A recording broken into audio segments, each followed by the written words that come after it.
We'll get started with the next session in a few minutes. We're still monkeying around with the AV, and there is a demo to show you, so we want it to be working. So please stand by a few minutes. And I'm here with Mike Lynn. Mike and I are here representing ourselves. We do have some background information for you. I have over 15 years in operating systems and network experience, as well as 5 years in the security field. Mike is an accomplished C programmer. He's been doing some work in the security field, and he's got a number of years in programming experience. We are here today to talk about the migration pattern of South African swallows. Oh wait, I'm sorry. We're here to talk about the advanced 802.11 attacks that we have for you. We noticed that this was supposed to be a demonstration for wireless networks, yet we seem to have quite a lot of wires up here on our table. So we were going for the record on how much equipment you can fit on a banquet table at Black Hat.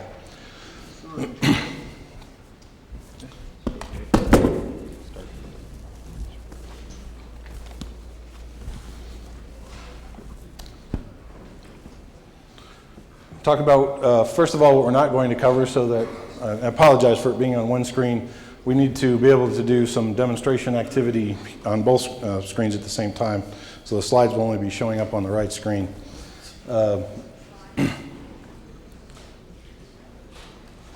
First of all, we're not going to be covering any of the vulnerabilities for the wired equivalent privacy.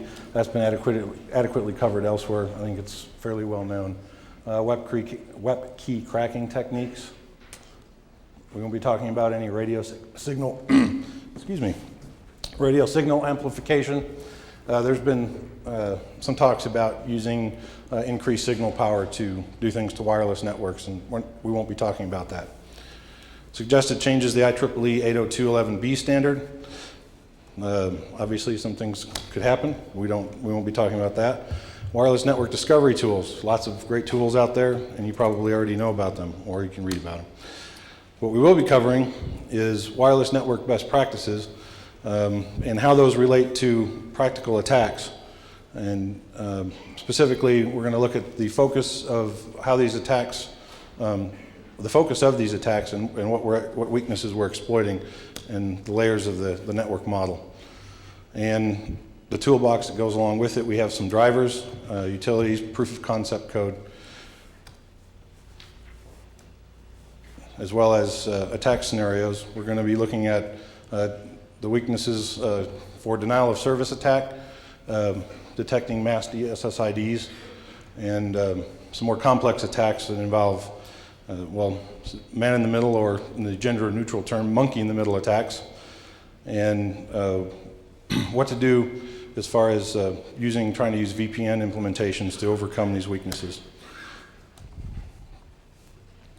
Wireless best practices, I would say a lot of people would, or I don't know, some people say you still should enable WEP, some say no. It's still, while it is not an end-all to securing your wireless network, it does give you a certain level of challenge to a would-be attacker. Disabling of the broadcast SSID, these are all well known. I probably don't need to spend too much time on the best practices. You want to restrict access to the infrastructure by MAC address. Of course, no one of these is foolproof. None of them are foolproof. And you should be looking at a VPN technology to try to protect the data that's going over a wireless network. And if you're going to use VPN technology, you want to seriously consider strong mutual authentication. Now, give you a little bit of background. Mike and I, we've been doing research on the security of wireless networks basically independently over the past year. And we've discovered a lot of things. It's been kind of a organic process.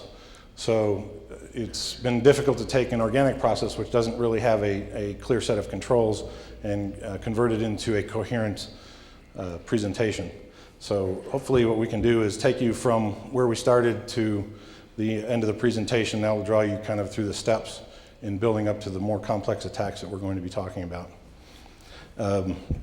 At this point, it looks like we have sufficient amount of time that if I take a leap somewhere and don't explain something you'd like a little bit more detail, please go ahead and raise your hand and I'll try to answer the question, or Mike. And if we start running short of time, then we'll have to wait to the end for the questions. Starting with practical attacks and how they relate back, I guess, to the best practices I just went over. Wired equivalent privacy, everybody knows WEP can be cracked passively, and basically that activity is not really detectable.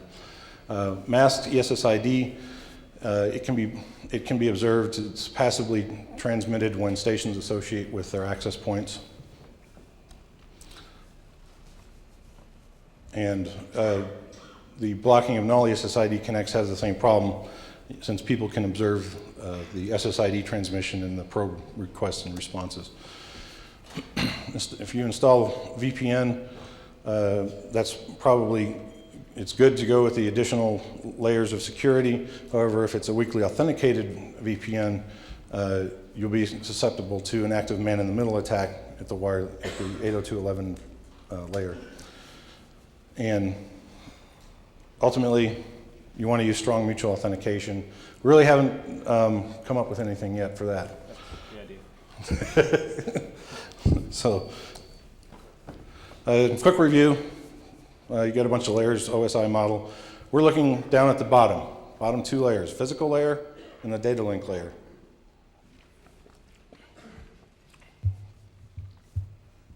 Yeah, when we say a lot of these attacks, we've heard a lot of people discussing things like having to use radio amplification or different antennas to do some of these attacks, or denial of service attack using, I don't know, a cordless phone. But just keep in mind, this is all at protocol layers. Well, 1 to a degree, and 2, nothing above that either. No ARP tricks, no anything like that, so nothing up our sleeves. So we're looking at the bottom 2 layers, data link layer and the physical layer.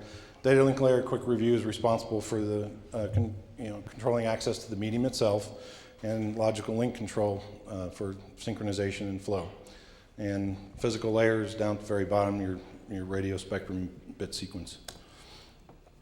And this is a great diagram I came up with myself, and you can see where the layers fit together. This is what we're looking at. This is where we're focusing everything that we're doing today.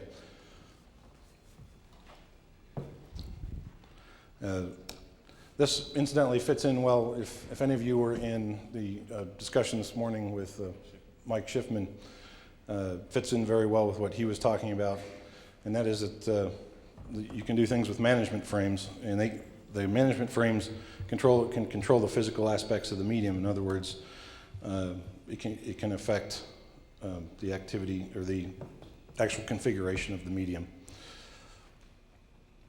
And 802.11b frames, there is currently no authentication, so that's what leaves it open. And I don't want to go too far into that because Mike covered it. The toolbox we're going to talk about, these are not really made to be general tools. These are specifically proof of concept. Initially what we found was the problem with attempting to go with the code the theoretical attacks is that we could not get adequate control over the wireless card because of the way the drivers for the card and the firmware were interacting. So the approach we took was to put in a replacement driver for the card that was designed specifically for the types of attacks that were theoretical that we wanted to try. And then we also had, since we're doing the attacks with a single laptop and 2 wireless cards, we had to make some modifications to the Linux Orinoco Lucent driver so that we could set the MAC address for that device on the fly. And then on top of that were the user utilities, or I should say user space programs, not user utilities, to prove the concepts and demonstrate them for you. The driver that we have, do you want to talk about Okay, we first actually started out about a year ago modifying, well, a number of drivers, the Lucent driver for Linux and the Prism 2 driver, the WLAN drivers, and found that, well, they were really just geared too much towards using them to connect to networks instead of breaking them. We've remedied that, so that's what this driver aims to do. If you were in Mike Shipman's talk, he was discussing how they were having problems. His wasn't a driver level issue, and he was discussing how one of his frustrations was with the driver issue that some other people had made, and that it doesn't give you as much control over how it works. That's because the firmware tries to help you by conforming to the spec, and a lot of times we don't want to, and by doing, I don't know, pesky things like sending out beacons. Sometimes we don't feel like it. Well, what we found was that we worked with the Prism 2 card, and we started with the documented modes that are available for that card. And in the process of running tests on that card, we found that there are a number of other modes that are actually useful for use with the driver. Excuse me. Specifically, was it mode 5? Yeah, the mode 5 that we can't. Well, we say it's undocumented because we couldn't find any documentation.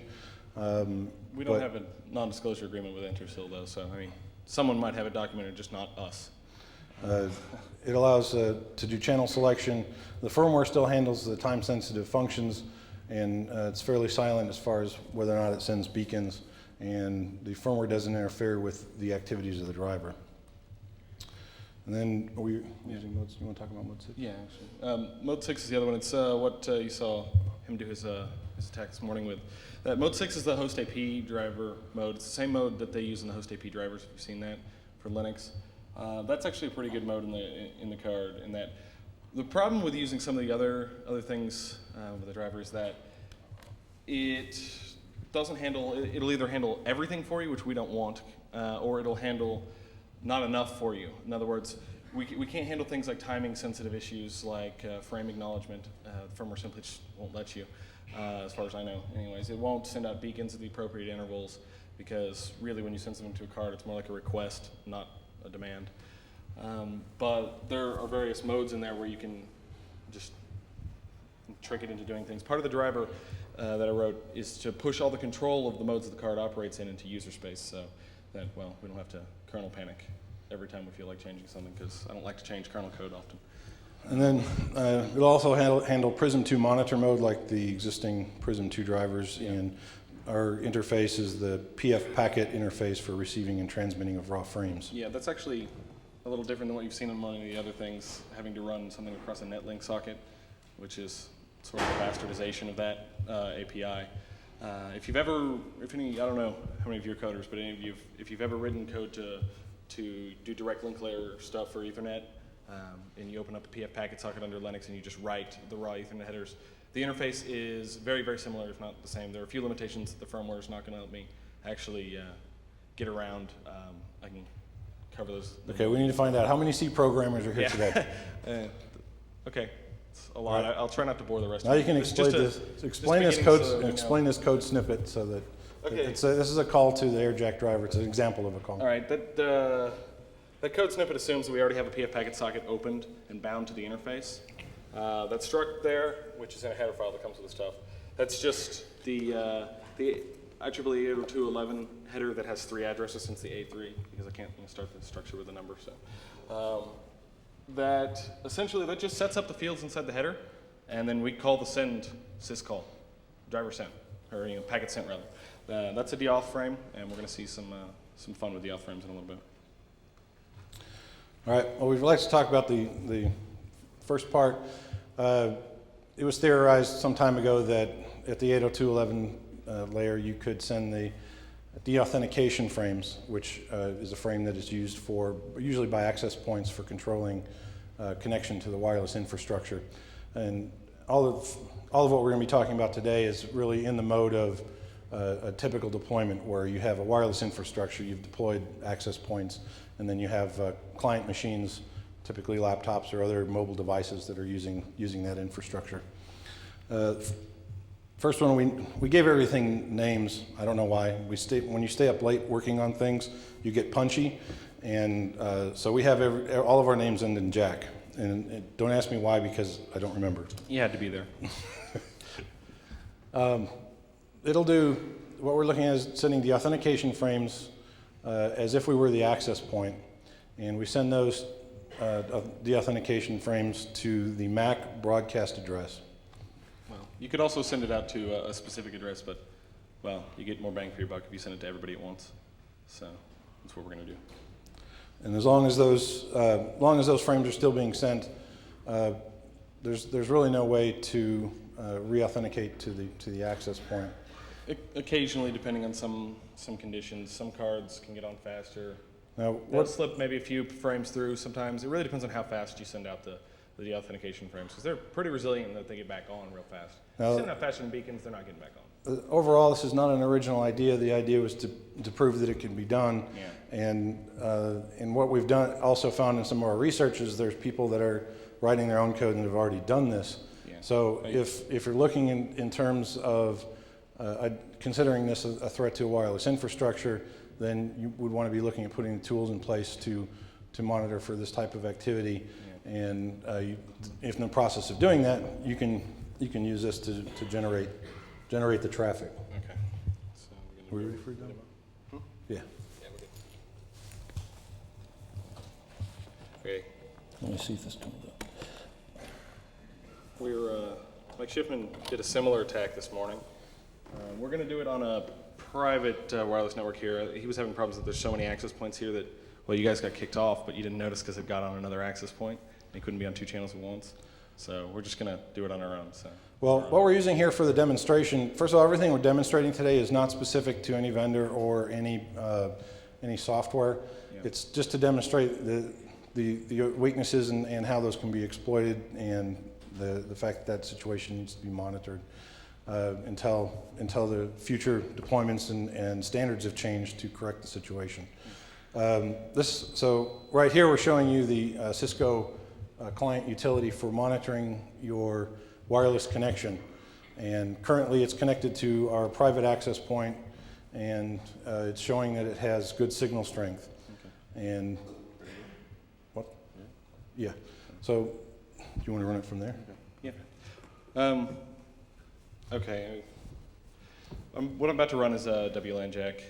Keep in mind this is a sort of a live test, and there's a lot of wireless equipment here, so just give me a second. I might have to roll back up the hill again for any of these different things, but this one should work out just fine. Oh, hold on. Yeah, I'm sorry about that. Slow down.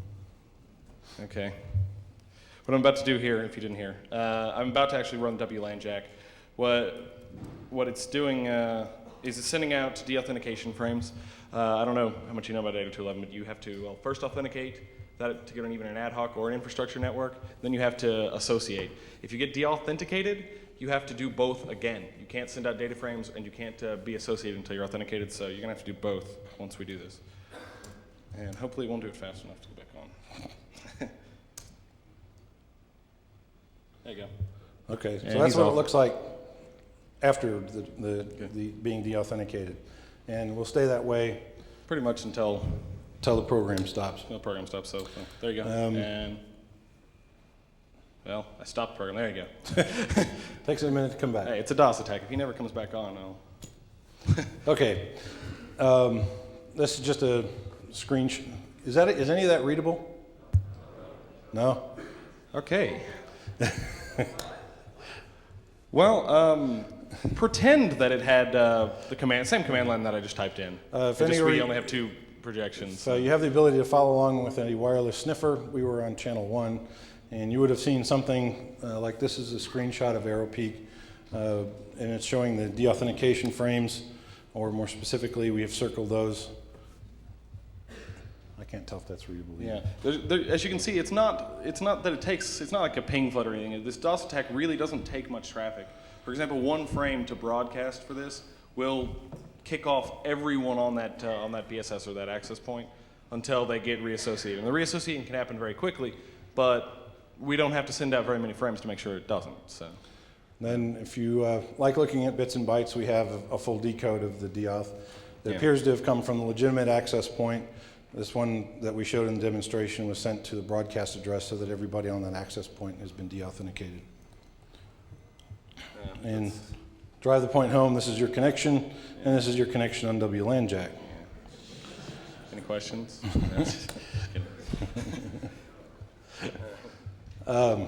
Next, we're going to look at ESSID jack.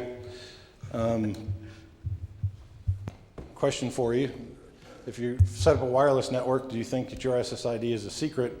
My contention is no, even if you're not sending it, it is still not a secret because of the fact that when legitimate stations associate with your access points, they will send the ESSID in their probe requests.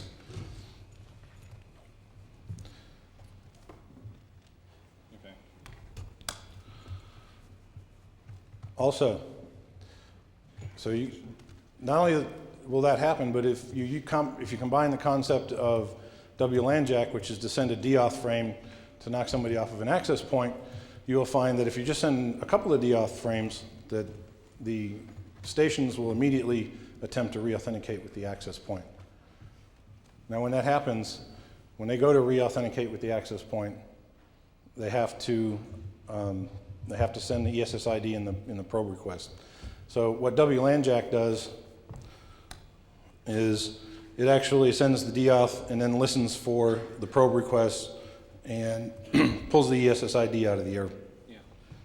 Basically, we'd seen a whole lot of talk about how a hold on. Is that one come on? Is there anything on this screen? Yeah. Can you guys actually see that up there? Okay.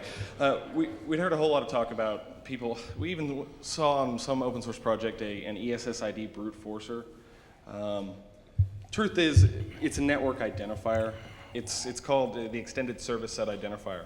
It's no more password than a MAC address. It's really just to identify the network. You can mask them and not allow nulls to let people not come in. I'm not saying it's a bad idea to mask it. It's actually a good idea because some tools like NetStumbler won't catch it. But don't count on that for security.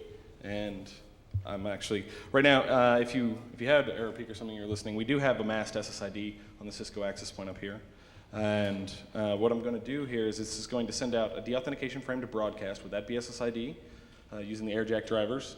Then what we're going to do is we're going to listen for people getting back on. When they get back on, they're going to have to send out a probe request. Probe request is going to have to contain the SSID, so or they're not going to get back on. So when they do that, if everything goes to plan, hopefully you'll see it. So, all right. There you go. That's how much of a password it is. So. I don't know if you can actually see that. Okay.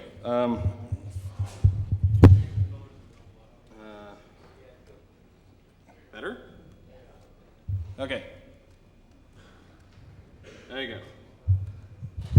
Push enter, you had it. It's not something you need to sit there and brute force. It's not really an authentication mechanism. It's just a bit of obfuscation.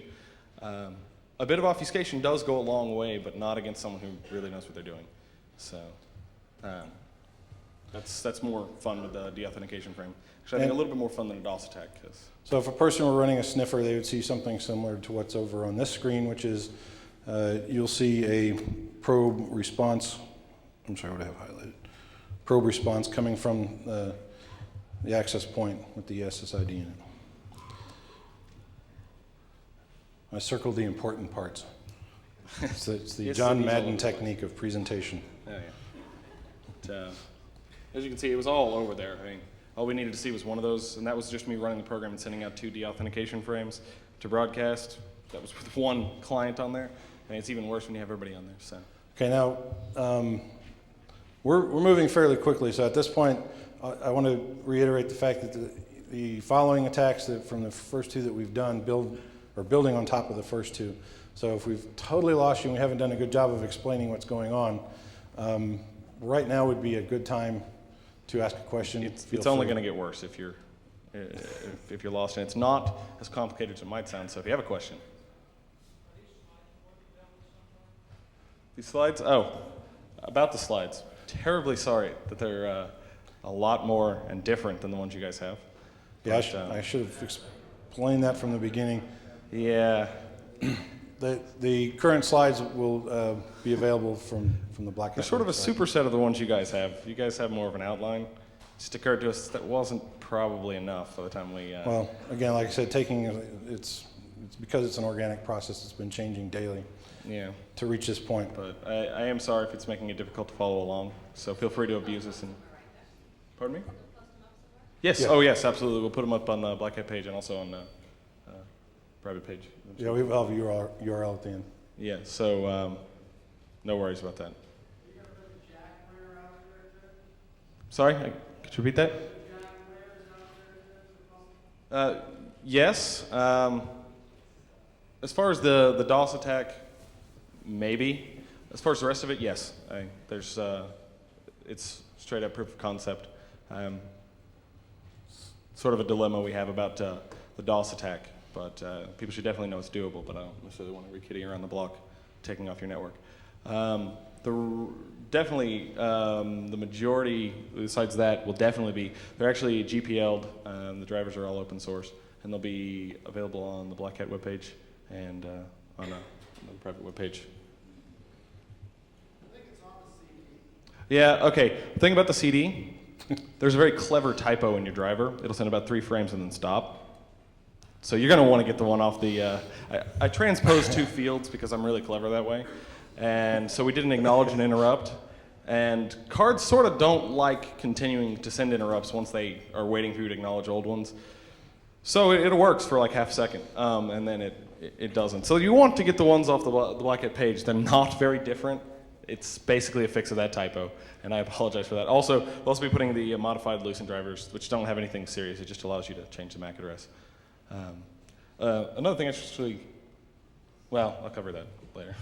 Go ahead? Yeah. So the next level we went to was, okay, we noticed that a lot of VPN solutions that are used to secure networks are really geared towards more stopping passive eavesdropping of the data, and are somewhat weak or is possibly implemented with the assumption that the bottom layers are secure.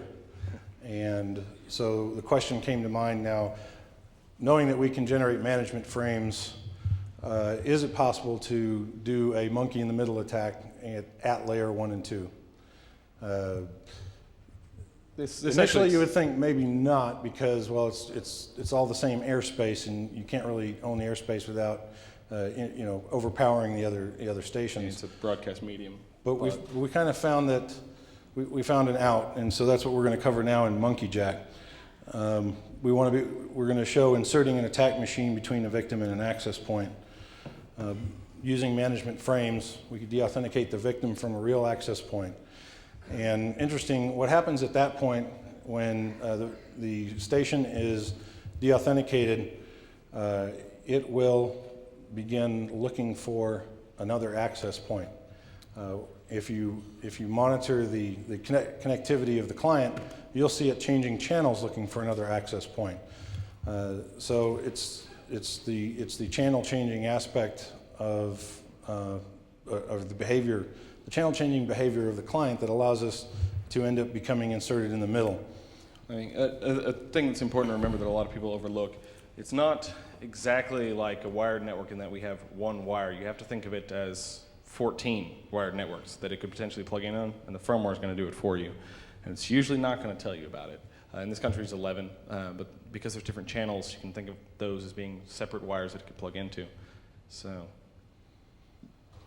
it's not exactly the same as a wired man-in-the-middle attack, but we're most definitely fully inserted at layer 1. So going through the steps that Monkey Jack does, once the victim's been deauthenticated, he starts scanning the channels and looking for another access point. What we do is we have a card sitting on another channel that's basically a fake access point. So it's being, I'm sorry? So when it sees an access point disappear, it doesn't try on that same channel, it immediately goes to a different channel. What he asked was if it sees the access point disappear, it doesn't look for it on the same channel, it moves to another. Actually, to answer that question, it doesn't think the access point disappeared. What we're going to do, and every card takes a little bit of a different dance to get it to switch. They will all do it. What you have to do is you deauthenticate and disassociate them. different cards will give up at a different point. We chose a Cisco because it's pretty reliable. Actually, and there's a timing issue. It took the longest to kick off, and I have to switch channels on something. But it'll work on against all the cards, and it doesn't think the access point disappeared. It thinks the access point told them to go away. Yeah, so we're not blocking the signal from the legitimate access point. We're spoofing management frames to appear to have come from the legitimate access point, telling the card to go away. And if the cards receive enough of those, they start scanning for a different access point. So your Lucky Jack has that in it to make it to look for another point. Yeah, actually, WLAN Jack will do that too. But the trick with Monkey Jack is we're there when they're looking for somebody else. It takes 2 cards. One of them is actually going, this is the timing issue I discussed, it's actually going to kick them off. It's going to send off enough that they think the access point doesn't want them around anymore. And then once it goes looking, it is going to find us. Yes, if you look at it in a normal infrastructure, if for some reason the card is de-authenticated from, even if there's interference, what will happen is the card will kick off, click through the channels, and often, if there's only one access point, come back around and reassociate with the access point that it was on. So all we're doing is we're being in one of the higher channels. It'll hit our fake access point on a higher channel before it wraps back around to the real access point. Okay. Yeah, and another thing that is important to note is usually when it's connecting back up to another access point, it tends to favor the exact same access point it was on. So we're going to oblige it, sort of, as far as it's concerned. Yeah, the fake access point that we're using, well, it's not really an access point, it's just a wireless card that's acting like an access point. We'll be using the same MAC address of the real access point. Same MAC address and the same SSID. So if you actually do look at it, there are a few noticeable differences. They're noticeable to us if we're looking in error peak, but that's simply because, well, I wasn't trying to make a polished attack code. I was trying to demonstrate the vulnerability. It is enough that the card doesn't notice that there's a difference. Main difference there is this is being done on a Prism 2 card, the airjack drivers are, and it sends out some Prism 2 specific information about its card name, which I didn't bother to say. Another thing to consider is that what we're doing here is a controlled environment. We set up the network, we set up the access point, we set up the victim and the attack machines. In a real world scenario, one would have to gather all that information needed to implement this type of an attack. The MAC addresses, the SSIDs, everything. We've boiled it down to just a fairly simple approach for the purpose of demonstrating it. Gathering that information is really not that difficult. Gathering the information about how long that takes. Okay, he asked about how long it takes to gather the information. Well, some of the things we do to gather information is obviously like the ESSID jack will do that. Well, they'll get ESSID. It depends on the discovery tools you have available to you. AeroPeek is very good. You have a wireless sniffer, or you've got NetStumbler, or whatever. If not, the airjack drivers will use a standard PF packet interface. That means TCP dump works. Unfortunately, TCP dump doesn't know what 802.11 looks like, but if you're like me and you look at 802.11 enough, it's good enough, but most people don't like hex dumps. Etherreal is pretty good at that too. Essentially, you just need to know, for Monkey Jack, you need to know the victim's MAC address. You need to know the MAC address of the access point. You need to know the SSID and the various channels that you're going to be on. So basically, you need to do things like NetStumbler, Kismet, discover who the actual victims of the attack are going to be, and then a bit of passive monitoring. So what we're doing is we're duplicating 2 MAC addresses. We're actually duplicating the MAC address of the victim when we attach to the real AP, and we're duplicating the MAC address of the access point when we have the victim roll over to another channel and connect to our fake access point. At that point, the attack machine is fully inserted in the bottom layer of your protocol stack, and it's pretty much at that point transparent to the upper level protocols. In that, it's passing we can pass raw frames through. Now, obviously, depending upon what's going on at the upper level protocols, if you attempt to change any of the information passing through, you may or may not be noticed at that point. Again, this is the scenario. You've got 2 people connected to an access point, and then you run the attack, and now you have victims connection is effectively going through the attack machine. The attack machine is connected to the infrastructure. Now, let me see what we're going to do on the demonstration. If you look at the screen currently, it shows that the Cisco client utility. Maybe I'll show the channel too. Yeah, hold on, I'm going to clear this out of the way in a second. That can't be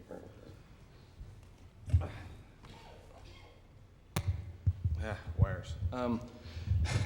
Okay, I'm going to clear this out of the way in a second. I just want to show the ping. Hopefully this will all go to plan. Like I said, there is the variable of lots of other wireless equipment here, which more than anything else causes a timing issue with a Lucent card.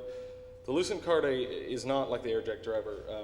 I don't have as much control over that firmware as I have sort of commanded over the Prism 2 stuff. So occasionally it will just sort of on its whim decide that it feels like it doesn't like the current access point. Since there's one, essentially the Prism 2 card underneath it, very, very close, it decides to stop and try and associate to that. That doesn't usually happen, but it's just a disclaimer. So, okay. Right now we're not doing, this is just a normal ping going. And, wait, that's Windows, isn't it? That's better. All right, so we're pinging this other machine here. And, all right, go ahead. Actually, hold on. All right, as we do this, sometimes this happens with little interchange. You can't actually see it. How well can you guys see the fields on the screen over here? You can't see them at all? You guys see them at all? It's sort of a problem with a split screen, but it's difficult. Okay, well, basically, it'll sort of lose some of the dramatic effect, but you have to trust me. Right now, you see the SSID is leprous there. The MAC address, that's a Cisco MAC address, 004096, yada, yada, yada. Sometimes it happens quick enough that the bars for the status there, you don't even see change. So it also shows that it's on channel 1.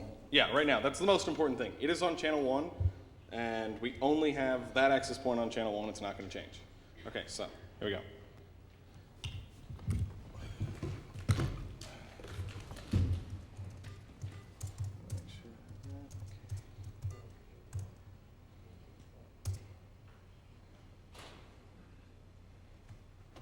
Okay. Now, if you look I'm not sure if you noticed, but you see the channel there? It's 8. Well, you have to take my word for it, but the channel is 8. The ping is still going.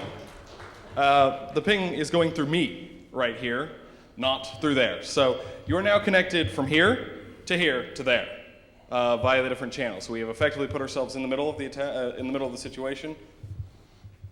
And we didn't have to hack any machine to do it. It was actually pretty easy, and there's not much you could do about it. The actual amount of time, you see there was all of one ping that timed out. Sometimes, usually, there's not any. The attack we're going to do here in a few seconds is, it takes a little bit longer because, well, there's some authentication handshakes we have to deal with. But all right, well, I'd like to go at this point, introduce another stopping point. Again, the next attack is going to build on top of this one. So we're going to take a quick stop here. If you have any questions about what we just did with a wireless man in the middle insertion. Quick question on one attack. What do you have built into that that show you what attack will buy? Or do you switch to the screen to that system? Pardon me? You switch the screen to the system that you're running multi-jack on? No, do you want me to? Yeah, okay. Here. Sure. We have too many laptops, too many wires. But can you see that? He's talking about seeing the traffic pass through. Try highlighting it for this side. Highlighting it for that side. We can't see it. Okay. Highlight it. Yeah. Okay, but he's talking about seeing the traffic pass through though. Okay. At this point, seeing the traffic pass through, that's nothing special yet because it wasn't encrypted. We could. I can actually show you if you like. We still inserted? Yeah? Okay.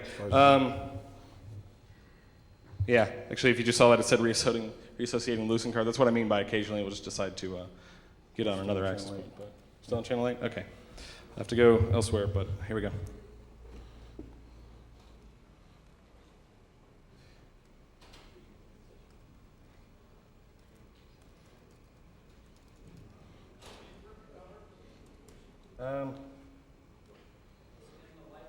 What?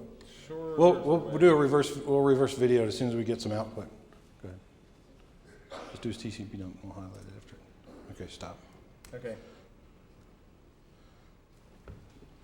All right, that is the output from AirJack. As I said, TCP dump doesn't really know 802.11. Second, I'll get you the output actually just from the Lucent card. The Lucent card will look a little more meaningful because right now that's using, well, as far as the rest of the kernel is concerned, it's an Ethernet card.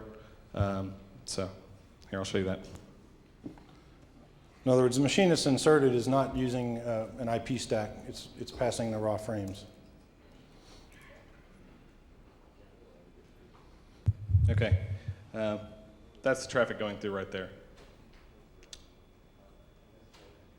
Well, actually, you guys can't. Hold on.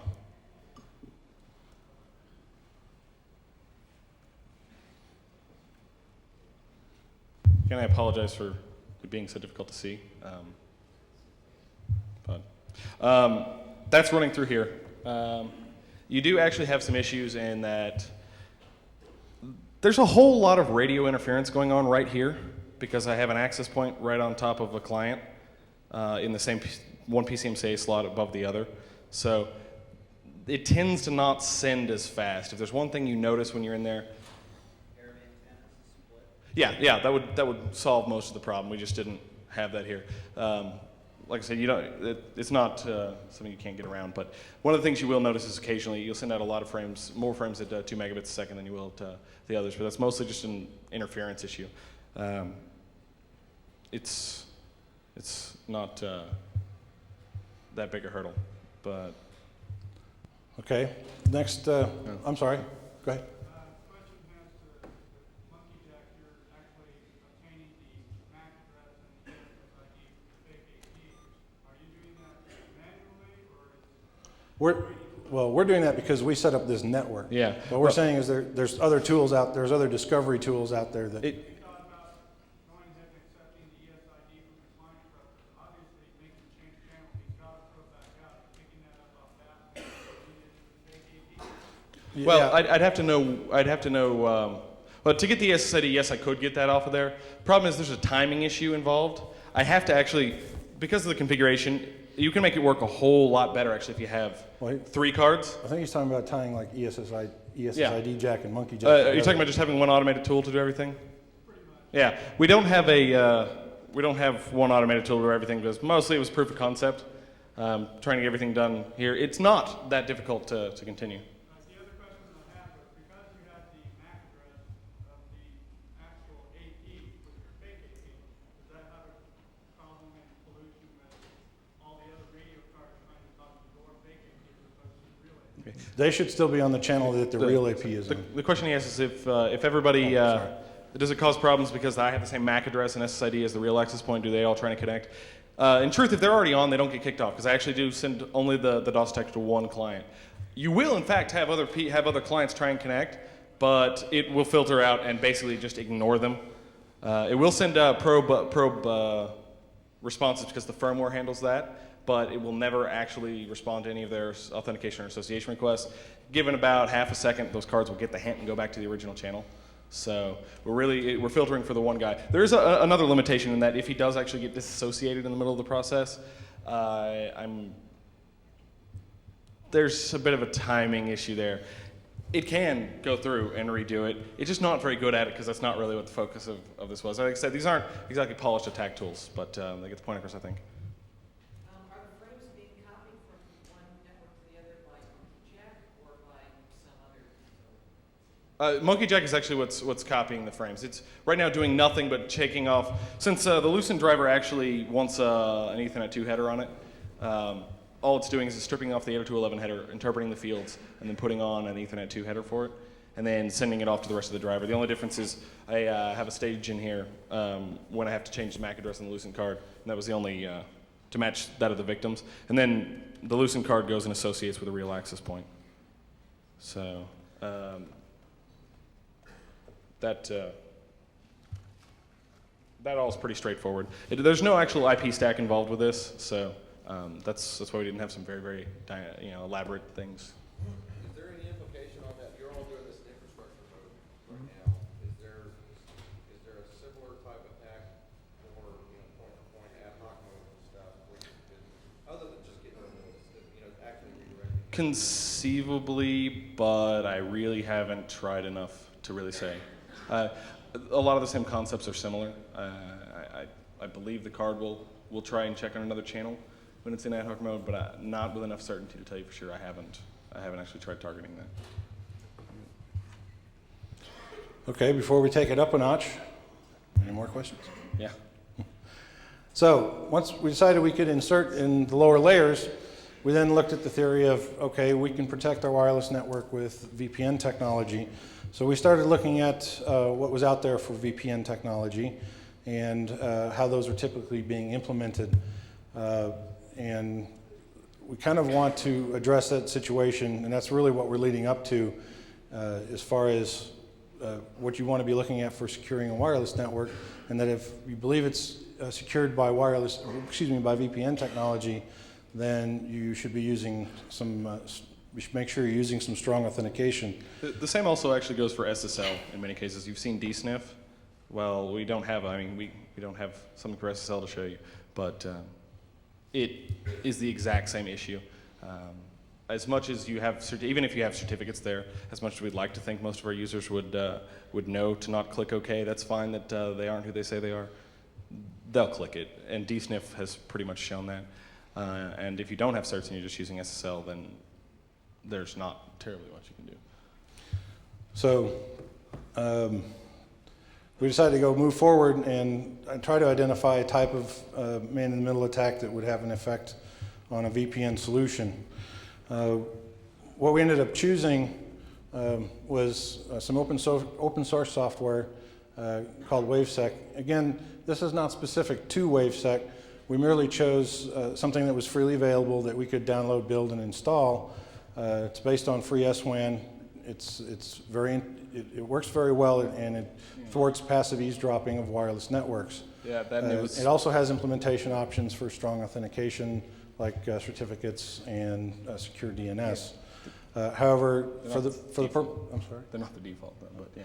But for the purpose of our project, we did not implement this strong authentication. We went with the defaults, which is, incidentally, WaveSec is a VPN solution that's meant to be geared towards wireless networks. That's the other reason why we went towards that.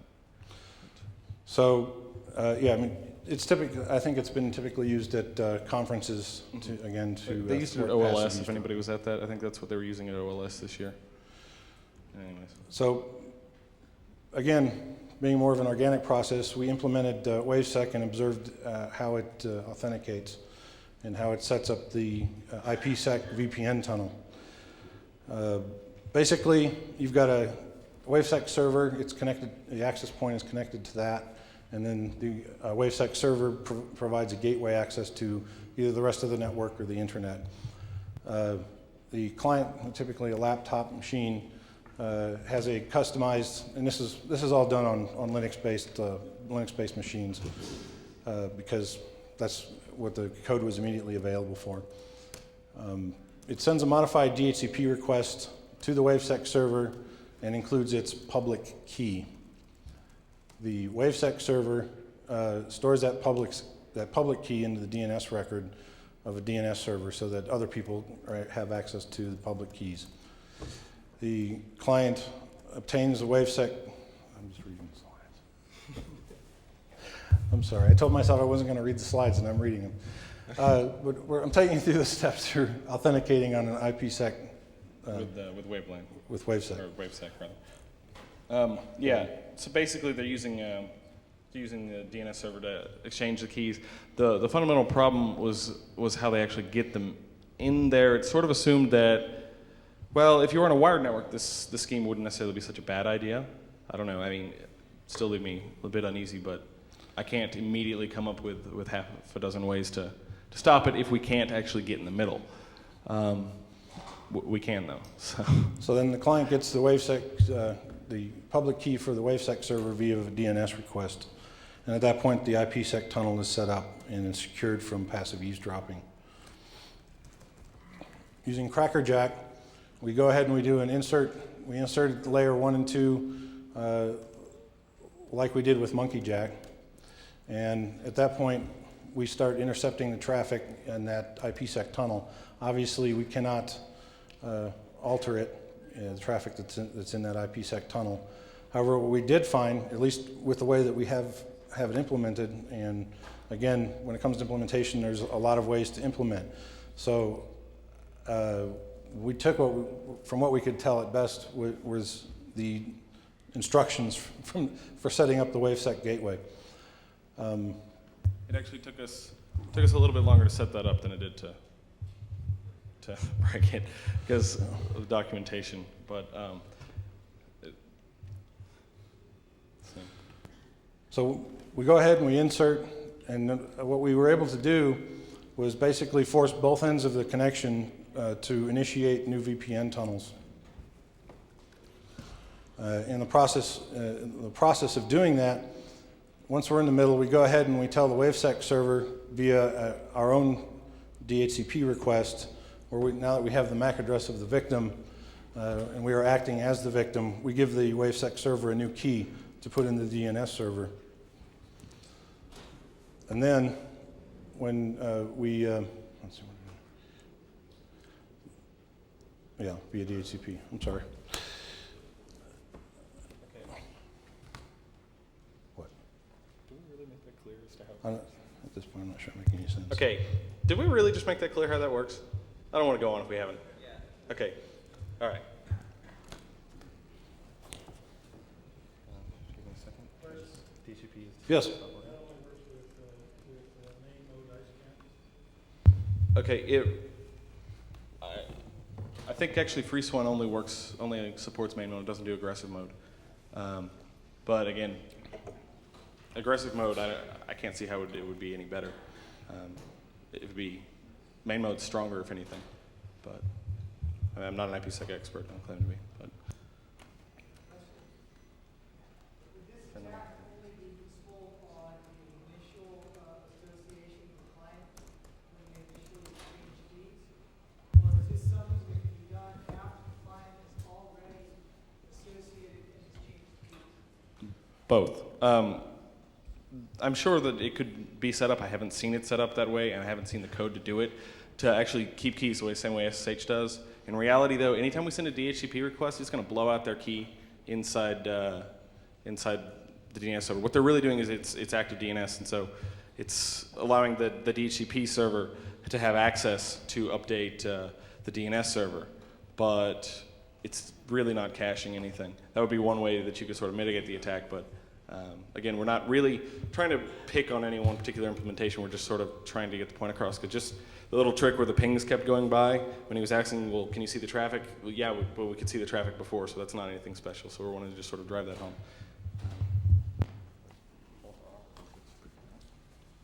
What's wrong? I'm not. DHCP server's not working. Is it right?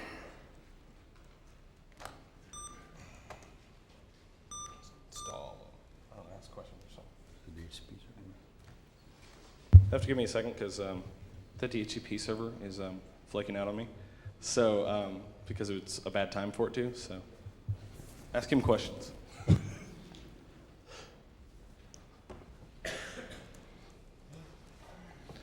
I'll keep going with the explanation. So basically we get in the middle of the key exchange. The client now has a new key for the server, which is ours, because at the time that we force a rebuild of the main mode tunnel, it will make a DNS request that we intercept, and we give the client our key, the attacker's key. So we build up a security association between the attacking machine and the WaveSec server, and the attacking machine and the client. At that point, we're able to pass the traffic through unencrypted. I'm not sure how. You want to explain how you're repacking? And If you make DHP server work. okay. Actually, you know, I'm going to take the Windows solution. I'm going to reboot it. Did you check to see if it was running? Oh, hey, that's a good idea. You're smart. I'm sorry. That's the Eddies. Okay. I'm sorry. It's happening at the wrong time. It worked like 10 minutes before the presentation. Not the attack. I'm just trying to make the network work. So I'm taking the Windows solution and rebooting at the moment. So it should, in theory, come all back up. While it's doing that.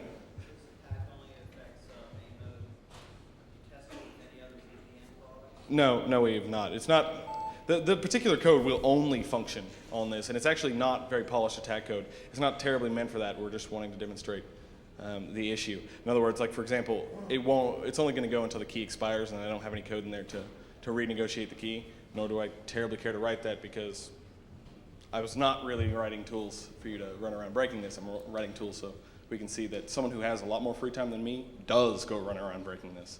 So.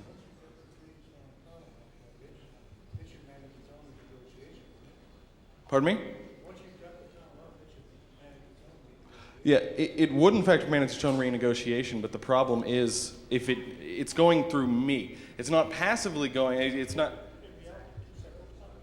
Yes, in effect I have a tunnel from this attack machine to the server, and then a tunnel from the attack machine back to the victim. And so I would in fact have to have the code on here to do that. It's not done on any IP layer, so I don't actually have, the IPsec implementation was written on here.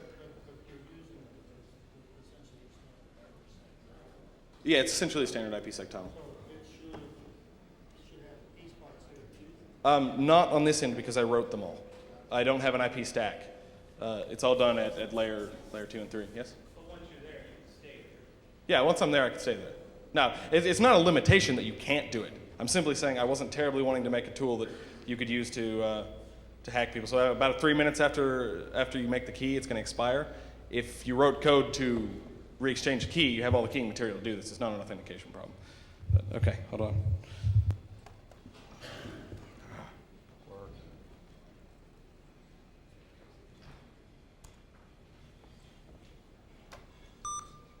Are we not up? Yeah, he has to be 119. Yeah, but he needs to get an IP address first. Seriously, you got there we go. All right. What? No, that's wrong.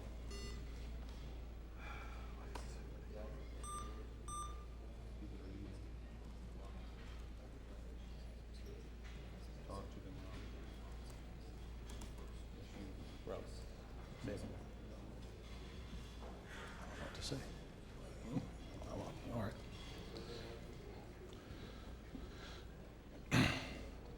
Get into more of the details of the actual key exchange. If you're familiar with IKE, ASA, KMP, and Oakley, you know that messages 1 and 2 are initially set up in the negotiation for the security, and there is no authentication. Messages 3 and 4, they do a lot of the magic, random values, nonces, execute Diffie-Hellman, set up your master key, and there's no authentication at messages 3 and 4. Messages 5 and 6, that finishes it off. So apparently if you plug the wrong interfaces into the wrong sides, it doesn't work properly. Networks are really finicky in that they want to be plugged into the right one. I don't know, this wired thing. So it will take a few seconds for it to actually start the tunnel. Don't ask, I didn't write that code. Okay, and even though it says it's there, hold on.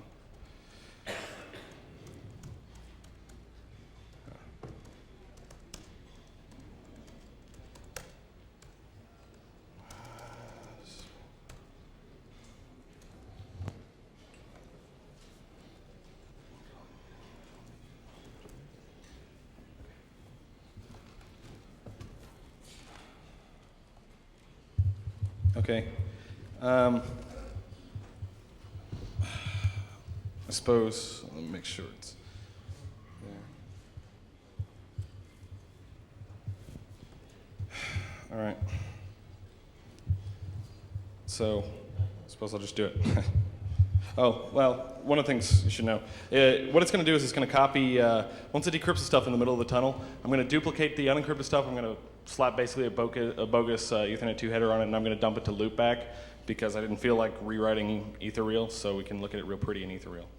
So that'll be the unencrypted traffic. The encrypted traffic then we can either see on the other interface of this card, or I guess I can plug it into another laptop. This one is actually pretty timing sensitive. If the Lucent card were to flake out on me in the middle of this, I'm gonna have to push it back up the hill, so to speak, and do it again. But I assure you it'll work. It worked 10 minutes before this, so I certainly hope it still works. Well, while Mike's pushing it back up the hill, I'm going to tell you why he said that. There's 3 guys in the car going up a hill. There's an engineer, project manager, and a software programmer. Brakes go out on the car, loses controls, flying down the hill. They finally manage to get it to stop. They're only halfway down. They get out and they say, we have to fix this. The project manager draws up a project plan. He says, we're going to identify the problem. We're going to take care of the problem. We're going to fix it, and then we're going to get home. The engineer says, hey, I got some tools. I got a Swiss Army knife. Let me break into this. I'll have the brakes working in no time, and we can make it home alive. The software engineer says, I really think we should push the car back up the hill and see if it does it again.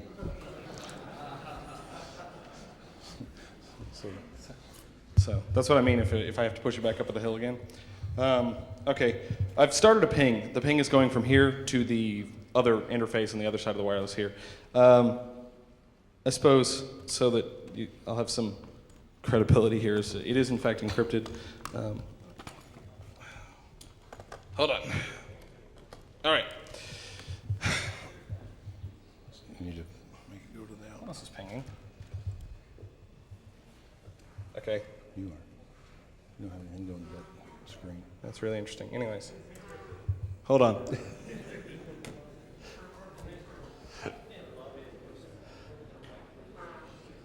You need to turn on the screen. Okay. Turn on the screen. Oh, yeah. I guess that would help. Yeah, it was so encrypted. It was purple. It was really good VPN technology. Okay, the highlighted stuff there. The ESP, just encrypted IP payload for IPsec. Okay, so sorry about that. Okay. Grand finale.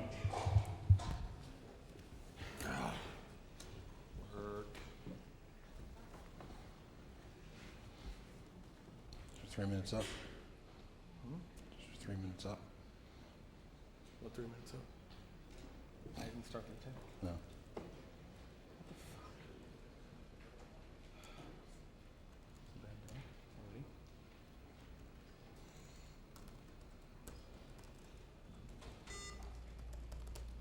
I'd like to make WaveSec work so that I can master. All right. Well, we're kind of running out of time as far as the actual demo. If you're still interested, we'd be happy to demonstrate it in person. It'll take me all like 45 seconds if I can make our VPN up. Where's your personal website so we can slide? Oh, let him know. It's funny. It's on a summary. It's on the summary slide. 802.11ninja.net.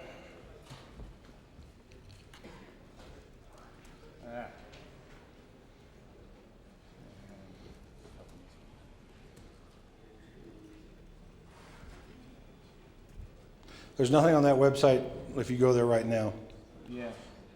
but that's where everything will be.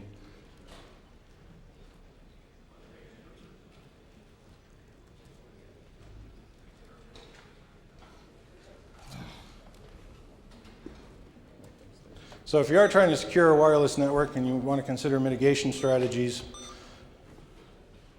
one option is a big guy with a stick going around looking for people with wireless cards. Not sure how useful that is, but it's an option.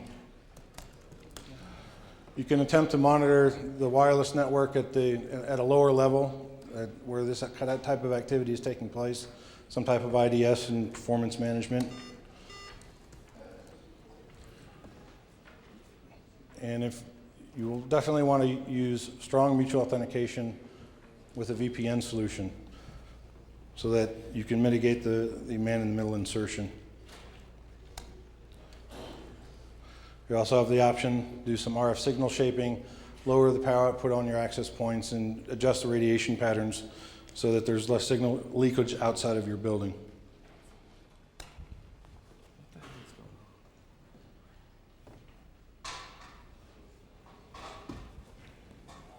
We're very much not on.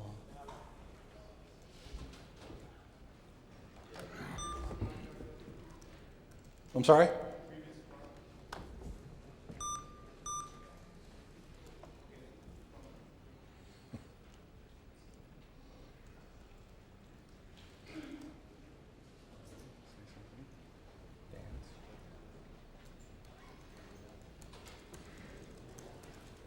Stay for like 2 more seconds. I haven't even gotten to my code yet, so that's not what's breaking.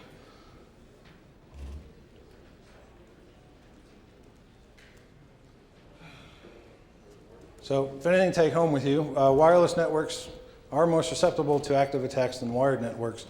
It's a little actually a little bit more difficult to actually be in the wire from end to, I'm sorry?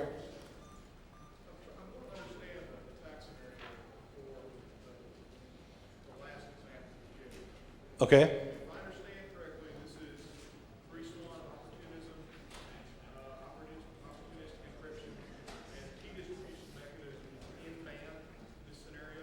Is that correct? Yeah, Yeah. essentially, and that's very not good. Here is really that if you see the keys go by because of your monkey jack, do a replace and substitution bidirectionally. Yes. Essentially. I mean, like I said, if there's strong authentication, we can't do this. And if we can't make the machine come up, I can't do it either. It's really cool if I can actually make the tunnel work.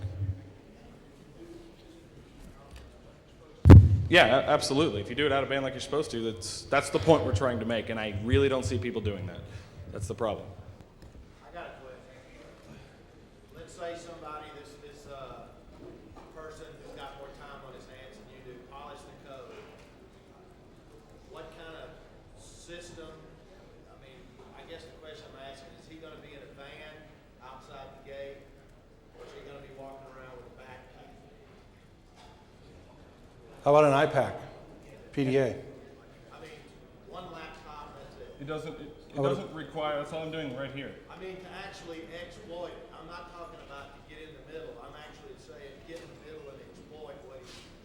Not just in one ear and out the other. I mean, actually gather and exploit the data. Gather and exploit the data.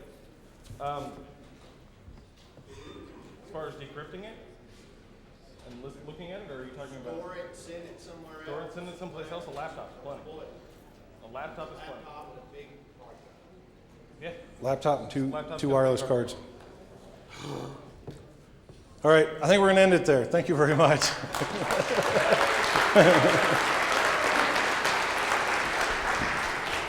Let's particularly give them a big round of applause because I'm given to understand not only is this their first presentation, but they really kicked butt, don't you think? Yeah. If anyone's actually staying around for DEF CON or something, you want to see this, because I wrote too much code to not let someone see this, I will be more than happy to later on when I'm not taking someone else's time slice to demonstrate it, but we just ran out of time and the worst thing happened.